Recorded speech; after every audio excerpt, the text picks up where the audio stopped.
So in the last video, I left you with a cliffhanger. I introduced you to the minimum cut problem. I introduced you to a very simple and elegant randomized algorithm in the form of the contraction algorithm. We observed that sometimes it finds a min cut and sometimes it doesn't. And so the $64,000 question is just how frequently does it succeed and just how frequently does it fail.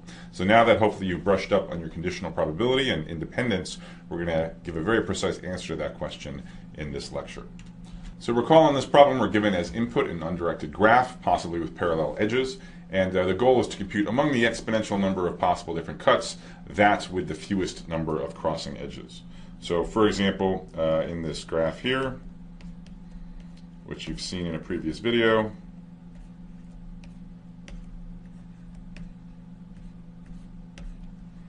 the goal is to compute the cut AB here, because there are only two crossing edges, and that's as small as it gets. That's the minimum cut problem, and Karger proposed the following random contraction algorithm based on random sampling. So we have n-2 iterations, and the number of vertices gets decremented by 1 in each iteration. So we start with n vertices, we get down to 2. And how do we decrease the number of vertices? We do it by contracting or fusing two vertices together. How do we pick which pair of edges, which pair of vertices to fuse? Well, we pick one of the remaining edges uniformly at random. So there's however many edges there are remaining, we pick each one equally likely. If the endpoints of that edge are u and v, then we collapse u and v together into a single supernode. So that's what we mean by contracting two nodes into a single vertex. And then if that causes any self-loops, and as we saw in the examples, we will in general have self-loops, then we delete them before proceeding. After the n-2 iterations, only two vertices remain. You'll recall that those two vertices naturally correspond to a cut. The first group of the cut A corresponds to the vertices that were fused into one of the super vertices remaining at the end. The other super vertex corresponds to the set B, the other original vertices of the graph. So the goal of this video is to give an answer to the following question: what is the probability of success? Whereas by success we mean outputs particular min cut A comma B. So let's set up the basic notation. We're going to fix any old input graph, undirected graph. And as usual, we use n to denote the number of vertices and m to denote the number of edges. We're also going to fix a minimum cut A comma B. If a graph has only one minimum cut, then it's clear what I'm talking about here. If a graph has multiple minimum cuts, I'm actually selecting just one of them. Okay, so I'm going to focus on a distinguished minimum cut A comma B, and we're only going to define the algorithm as successful if it outputs this particular minimum cut AB. If it outputs some other minimum cut, we don't count it. We don't count it as successful. Okay, so we really want this distinguished minimum cut A comma B. In addition to n and m, we're going to have a parameter k, which is the size of the minimum cut. That is, it's the number of crossing edges of a minimum cut, for example, that cross A comma B. The k edges that cross the minimum cut AB we're going to call capital F. So the picture you want to have in mind is there is out there in the world this minimum cut AB. There's lots of edges with both endpoints in A, lots of edges possibly with both endpoints in B, but there's not a whole lot of edges with one endpoint in A and one endpoint in B. So the edges F would be precisely these three crossing edges here. So our next step is to get a very clear understanding of exactly when the execution of the contraction algorithm can go wrong and exactly when it's going to work, exactly when we're going to succeed. So let me redraw the same picture from the previous slide. So given that we're hoping that the contraction algorithm outputs this cut AB at the end of the day, what could possibly go wrong? Well, to see what could go wrong, suppose at some iteration, one of the edges in capital F, remember F are the edges crossing the min cut AB, so it's these three magenta edges in the picture. Suppose at some iteration one of the edges of F gets chosen for contraction. Well, because this edge of F has one endpoint in A and one endpoint in B, when it gets chosen for contraction, it causes this node from A and this node from B to be fused together. What does that mean? That means in the cut that the contraction algorithm finally outputs, this node from A and this node from B will be in the same side of the output cut. Okay, so the cut output by the contraction algorithm will have on one side both the node from A and a node from B. Therefore, the output of the contraction algorithm, if this happens, will be a different cut than AB. Okay, it will not output AB if some edge of f is contracted. And if you think about it, the converse is also true. So let's assume now that in each of the n-2 iterations, the contraction algorithm never contracts an edge from capital F. Remember, capital F are exactly the edges with one endpoint in A and one endpoint in B. So if it never contracts any edge of F, then it only contracts edges where both endpoints lie in capital A or both endpoints lie in capital B. Well, if this is the case, then vertices from A always stick together in fused nodes, and vertices from B always stick together in the fused nodes. There is never an iteration where a node from A and a node from B are fused together. What does that mean? That means that when the algorithm outputs a cut, all of the nodes in A have been grouped together, all of the nodes in B have been grouped together in each of the two supernodes, which means that the output of the algorithm is indeed the desired min cut A, B. Summarizing, the contraction algorithm will do what we want. It will succeed and output the cut A, B if and only if it never chooses an edge from capital F for contraction. Therefore, the probability of success, that is the probability that the output is the distinguished min cut A, B, is exactly the probability that it never contracts an edge of capital F. So this is what we're going to be interested in here. This will be the object of our mathematical analysis. The probability that in all of the n-2 iterations we never contract an edge of capital F. So to think about that, let's think about each iteration in isolation and actually define some events describing that. So for an iteration I, let SI denote the event that we screw up in iteration I. With this notation, we can succinctly say what our goal is. So to compute the probability of success, what we want to do is we want to compute the probability that none of the events S1, S2 up to Sn-2 ever occur. So I'm going to use this not symbol to say that S1 does not happen. So we don't screw up in iteration 1, we don't screw up in iteration 2, we don't screw up in iteration 3, and so on, all the way up to we don't screw up, we don't contract anything from capital F in the final iteration either. So summarizing, analyzing the success probability of the contraction algorithm boils down to analyzing the probability of this event, the intersection of all of the not SIs with I ranging from iteration 1 to iteration n-2. So we're going to take this in baby steps, and the next quiz will lead you through the first one, which is let's have a more modest goal. Let's just think about iteration number 1. Let's try and understand what's the chance we screw up, what's the chance we don't screw up just in the first iteration. So the answer to this quiz is the second option. The probability is k over m, where k is the number of edges crossing the cut A, B, and m is the total number of edges. And that's just because the probability of S1, probability that we screw up, is just the number of crossing edges.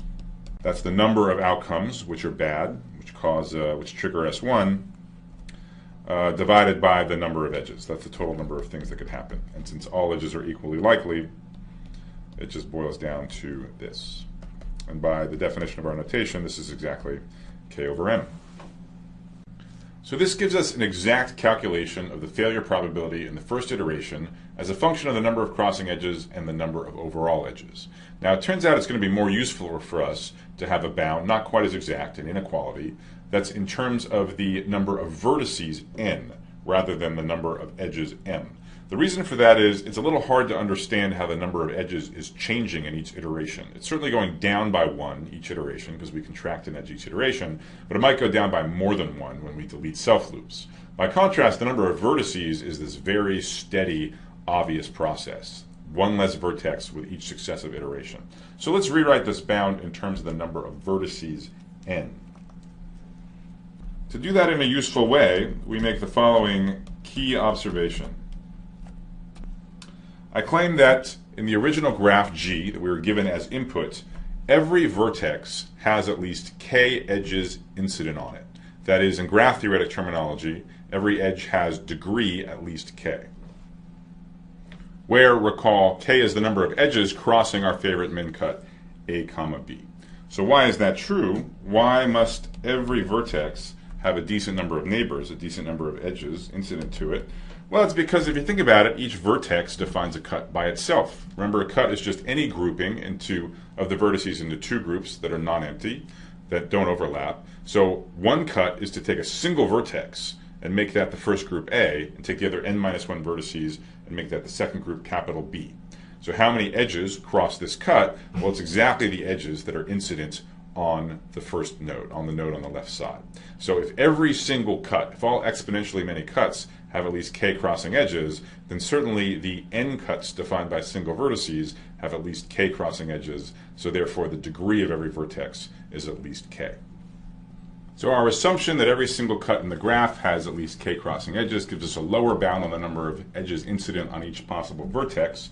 So why is that useful? Well, let's recall the following general fact about any graph, which is that if you sum up over the degrees of the nodes, so if you go node by node, look at how many edges are incident on that node, that's the degree of v, and then sum them up over all n vertices, what do you get? You get exactly twice the number of edges. Okay, so this is true for any undirected graph, that the sum of the degrees of the vertices is exactly double the number of edges. To see this, you might think about taking a graph, starting with the empty set of edges, and then adding the edges of the graph one at a time. Each time you add a new edge to a graph, obviously the number of edges goes up by 1, and the degree of each of the endpoints of that edge also go up by 1. And there are, of course, 2 endpoints. So every time you add an edge, the number of edges goes up by 1, the sum of the degrees goes up by 2. Therefore, when you've added all the edges, the sum of the degrees is double the number of edges that you've added. That's why this is true. Now, in this graph that we have at hand here, every degree is at least k, and there's n nodes. So this left-hand side, of course, is at least kn for us. So therefore, if we just divide through by 2 and flip the inequality around, we have the number of edges has to be at least the size of the crossing cut, or the degree of every vertex, times the number of vertices divided by 2. So this is just the previous inequality rearranging.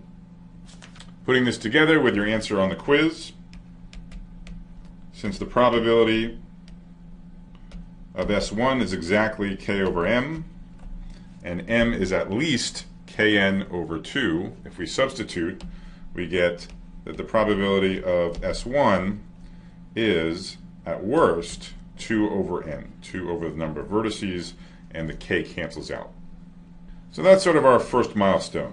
We've figured out the chance that we screw up in the first iteration, that we pick some edge from that crosses the cut AB, and things look good. This is a small number, right? So in general, the number of vertices might be quite big, and this says that the probability we screw up is only 2 over the number of vertices. So far, so good. Of course, this was only the first iteration. Who knows what happens later? So now that we understand the chances of screwing up in the first iteration, let's take our next baby step and understand the probability that we don't screw up in either of the first 2 iterations. That is, we're going to be interested in the following probability: the probability that we don't screw up in the first iteration nor in the second iteration. Now, you should go back to the definition of a conditional probability to realize that we can rewrite an intersection like this in terms of conditional probabilities, namely as the probability that we don't screw up in the second iteration, given that we didn't do it already, times the probability that we didn't screw up in the first iteration. Okay, so the probability that we miss all of these k vulnerable edges in the second iteration, given that we didn't contract any of them in the first iteration.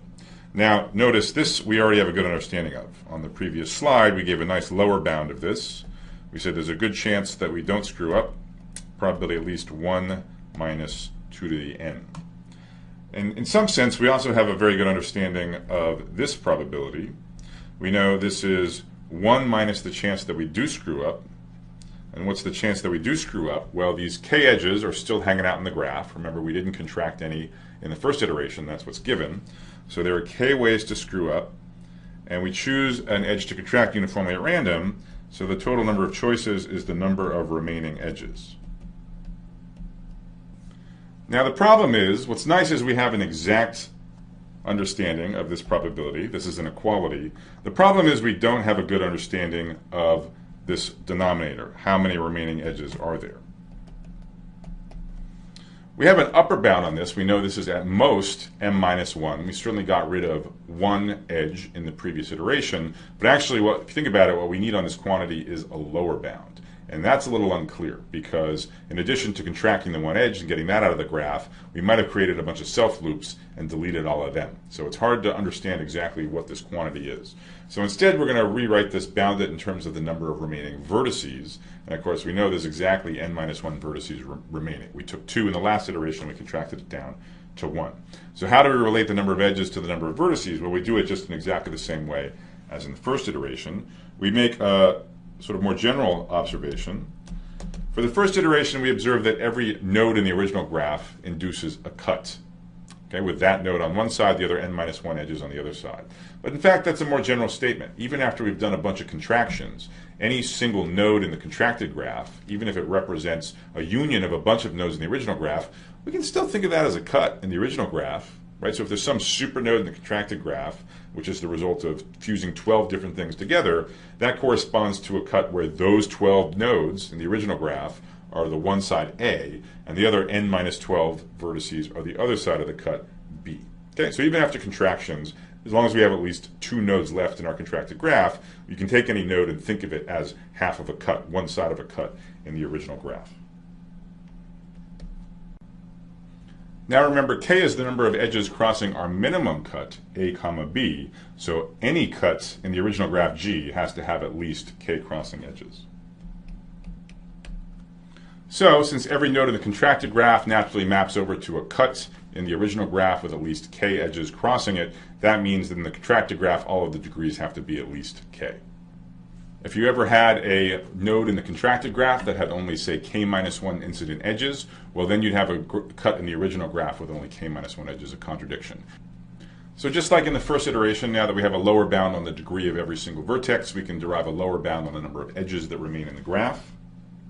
The number of remaining edges is at least 1/2, that's because when you sum over the degrees of the vertices, you double count the edges, times the degree of each vertex, and we just argued that that's at least k in this contracted graph, times the number of vertices, and we know there's exactly n minus vertices left in the graph at this point. So now what we do is we plug this inequality, we plug this lower bound on the number of remaining edges on as in, we substitute that for this denominator. So in lower bounding the denominator, we upper bound this fraction, which gives us a lower bound on 1 minus that fraction, and that's what we want. So what we find is that the probability that we don't screw up in the second iteration, given that we didn't screw up in the first iteration, where again by screwing up means picking one of these k edges crossing AB to contract, is at least 1 minus 2 over n minus 1. So that's pretty cool. We took the first iteration, we analyzed it, we showed the probability that we screw up is pretty low. We succeed with probability at least 1 minus 2 over n. In the second iteration, our success probability has dropped a little bit, but it's still looking pretty good for reasonable values of n. 1 minus 2 over n minus 1. Now, as I hope you've picked up, we can generalize this pattern to any number of iterations. So the degree of every node in the contracted graph remains at least k. The only thing which is changing is the number of vertices is dropping by 1. So extending this pattern to its logical conclusion, we get the following lower bound on the probability that the contraction algorithm succeeds. So the probability that the contraction algorithm outputs the cut AB, you'll recall we argued, is exactly the same thing as the probability that it doesn't contract anything, any of the k crossing edges, any of the set F in the first iteration, nor in the second iteration, nor in the third iteration, and so on, all the way up to the final n minus 2th iteration. Using the definition of conditional probabilities, this is just the probability that we don't screw up in the first iteration times the probability that we don't screw up in the second iteration, given that we didn't screw up in the first iteration, and so on. In the previous 2 slides, we showed that we don't screw up in the first iteration with probably at least 1 minus 2 over n, in the second iteration with probably at least 1 minus 2 over n minus 1, and of course you can guess what that pattern looks like, and that results in the following product.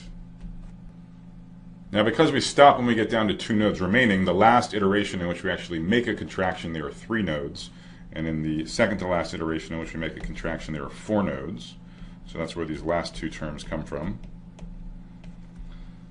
Rewriting, this is just n minus 2 over n times n minus 3 over n minus 1, and so on.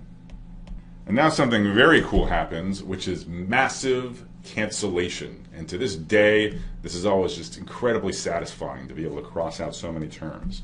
So you get n minus 2 crossing out here. It's going to be a pair of n minus 3s that get crossed out, n minus 4s, and so on. On the other side, there's going to be a pair of 4s that get crossed out, and a pair of 3s that get crossed out. And we'll be left with only the two largest terms on the denominator and the two smallest terms in the numerator, which is exactly 2 over n times n minus 1. And to keep things simple, among friends, let's just be sloppy and lower bound this by 1 over n squared. So that's it. That's our analysis of the success probability of Karger's contraction algorithm. Pretty cool, pretty slick, huh? Okay, I'll concede, probably you're thinking, hey, wait a minute. We're analyzing the probability that the algorithm succeeds, and we're thinking of the number of vertices n as being big. So what we see here is a success probability of only 1 over n squared, and that kind of sucks. So that's a good point. Let me address that. Problem. This is a low success probability. So that's disappointing. So why are we talking about this algorithm or this analysis? Well, here's something I want to point out. Maybe this is not so good. 1 and n squared, you're going to succeed. But this is still actually shockingly high for an oblivious algorithm, which honestly seems to be doing almost nothing. This is a non-trivial lower bound, a non-trivial success probability, because, don't forget, there's an exponential number of cuts in the graph. So if you try to just pick a random cut, i.e. you put every vertex 50-50 left or right, you'd be doing way worse than this. You'd have a success probability of like 1 over 2 to the n. So this is way, way better than that. And the fact that it's an inverse polynomial means that using repeated trials, we can turn a success probability that's incredibly small into a failure probability that's incredibly small. So let me show you how to do that next. So we're going to boost the success probability of the contraction algorithm in, if you think about it, a totally obvious way. We're going to run it a bunch of times, each one independently, using a fresh batch of random coins. And we're just going to remember the smallest cut that we ever see. And that's what we're going to return, the best of a bunch of repeated trials. Now the question is, how many trials are we going to need before we're pretty confident that we actually find the min cut we're looking for? To answer this question rigorously, let's define some suitable events. So by TI, I mean the event that the ith trial succeeds. That is, the ith time that we run the contraction algorithm, it does output the desired min cut A, B. For those of you that watched the part 2 of the probability review, I said a rule of thumb for dealing with independence is that you should maybe, as a working hypothesis, assume random variables are dependent unless they're explicitly constructed to be independent. So here's a case where we're just going to define the random variables to be independent. We're just going to say that we run the contraction algorithm over and over again with fresh randomness. So they're going to be independent trials.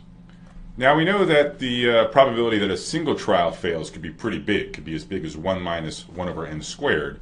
But here now with repeated trials, we're only in trouble if every single trial fails. If even one succeeds, then we find a min cut.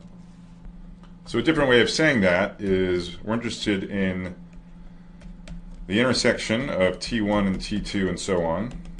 That's the event that every single trial fails. And now we use the fact that the trials are independent. So the probability that all of these things happen is just the product of the relevant probabilities. So the product from I equal 1 to capital N of the probability of not TI. Recall that we argued that the success probability of a single trial was bounded below by 1 over n squared. So the failure probability is bounded above by 1 minus 1 over n squared. So since that's true for each of the capital N terms, we get an overall failure probability for all capital N trials of 1 minus 1 over little n squared raised to the capital N. All right, so that's a little calculation. Don't lose sight of why we're doing the calculation. We want to answer this question. how many trials do we need? How big does capital N need to be before we are confident that we get the answer that we want? Well, to answer that question, I need a quick calculus fact, which is both very simple and very useful. So for all real numbers x, we have the following inequality. 1 plus x is bounded above by e to the x. So I'll just give you a quick proof by a picture. So first think about the line 1 plus x. What does that cross through? Well, that crosses through the points when x is minus 1, y is 0, and when x is 0, y is 1. And it's a line, so this looks like this blue line here. What does e to the x look like? Well, if you substitute x equals 0, it's going to be 1. So in fact, the two curves kiss each other at x equals 0. But exponentials grow really quickly. So as you jack up x to higher positive numbers, it becomes very, very steep. And for x negative numbers, it stays non-negative the whole way. So this sort of flattens out for the negative numbers. So pictorially, and I encourage you to type this into your own favorite graphing program, you see that e to the x bounds above everywhere the line, the 1 plus x. For those of you that want something more rigorous, there's a bunch of ways to do it. For example, you can look at the Taylor expansion of e to the x at the point 0.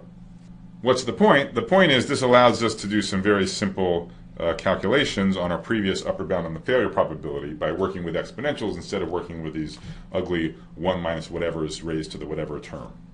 So let's combine our upper bound from the previous slide with the upper bound provided by the calculus fact. And to be concrete, let's substitute some particular number of capital N. So let's use little n squared trials, where little n is the number of vertices of the graph.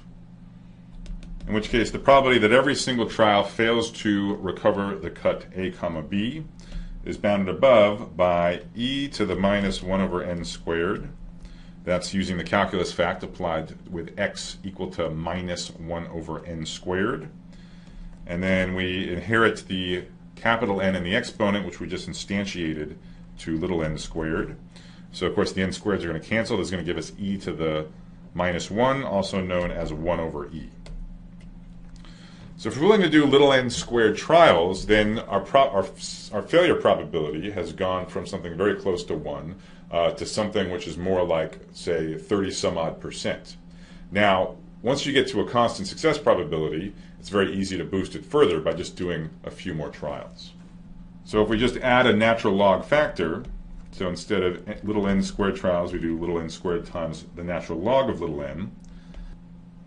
Now the probability that everything fails is bounded above by the 1 over e that we had last time, but still with a residual natural log of n up top, and this is now merely 1 over n.